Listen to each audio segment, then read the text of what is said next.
Tandaan po natin, every time that we approach the throne of God, we do not base it on our own merit. Hindi sa sarili nating lakas at talino. You cannot say to God, Lord, every Sunday andun ako ha. Lord, every week nagbibigay ako ng tithes.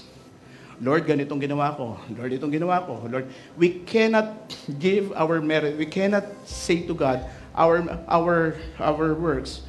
And yun ang gamitin natin na bala para sa Panginoon. God is not pleased with our works. Are you following? We approach God not on the merits of our works, but we approach the throne of God because He is merciful and He is compassionate. Why am I pointing this to you? Ang bata nagtitiwala sa salita ng Diyos. Ang bata nagtitiwala sa magulang. Ganon din tayo.